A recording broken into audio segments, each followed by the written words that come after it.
৪৮ ঘন্টার মধ্যে জাতীয় পার্টিকে নিষিদ্ধের দাবি জানিয়েছেন গণ অধিকার পরিষদের সাধারণ সম্পাদক রাশেদ খান। এ সময় হামলার দায় নিয়ে স্বরাষ্ট্র উপদেষ্টার পদত্যাগের দাবিও জানানো হয়। এদিকে জাতীয় পার্টির মহাসচিব শামীম হায়দার পাটোয়ারি বলেছেন, জাতীয় পার্টিকে দোসর বানানোর রাজনীতির কারণেই গণতন্ত্র হোঁচট খাচ্ছে। গালমান শফি রিপোর্ট।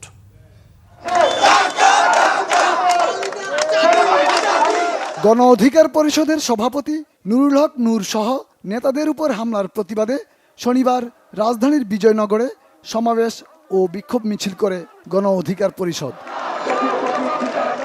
সমাবেশে দলের সাধারণ সম্পাদক রাশেদ খান ফেসিবাদ বিরোধী শক্তিগুলোকে জাতীয় ঐক্য গড়ে তোলার আহ্বান জানান। এই ফেসিবাদকে প্রতিহত করা, হাসিনাকে যেভাবে দিল্লি পাঠানো হয়েছে ঠিক একইভাবে হাসিনার ফেসিবাদকে দিল্লি আমাদেরকে পাঠাতে হবে। আর সেজন্য দরকার একতা। আমরা এই ফেসিবাদ বিরোধী শক্তিকে এক এবং ঐক্যবদ্ধ থাকার আহ্বান জানাচ্ছি। এদিকে বিকেলে কাকরাইলে জাতীয় পার্টির কেন্দ্রীয় কার্যালয়ে এক সংবাদ সম্মেলনে মহাসচিব শামীম হায়দার পাটোয়ারি বলেন, নুরুল হক নুরু আহত হওয়ার ঘটনায় জাতীয় পার্টি কষ্ট ও দুঃখ পেয়েছে। সরকার সুষ্ঠু নির্বাচন করতে পারবে কিনা তা নিয়ে সন্দিহান তিনি। সেনাবাহিনী এসে আমাদেরকে বলে 5 মিনিটের মধ্যেই আপনারা পার্টি অফিসের ভিতরে ঢুকে যান। আমরা বলি আমাদের অফিসে আগুন দিলে কি হবে? সেনাবাহিনী বলে আমরা সেটা দেখব। আমাদের কোনো পার্টি অফিসের বাইরে কোনো লোক ছিল না। সেনাবাহিনী তাদেরকে বোঝার চেষ্টা করে, 10 মিনিট সময় দেয়, মাইকিং করে, বারবার চেষ্টা করে। এক পর্যায়ে আমরা দেখতে পারি, শুনতে পারি তারা সেনাবাহিনীর উপর চড়াও হয়ে সেনাবাহিনীরও কিছু সদস্যকে আঘাতপ্রাপ্ত করে।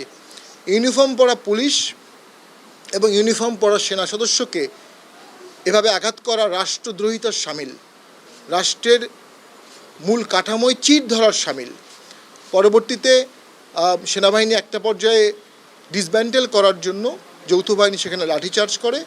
আমরা পরে জানতে পেরেছি সেই লাঠিচার্জে নুরু অত্যন্ত আহত হয়েছেন। আমরা খুব দুঃখ পেয়েছি, কষ্ট পেয়েছি।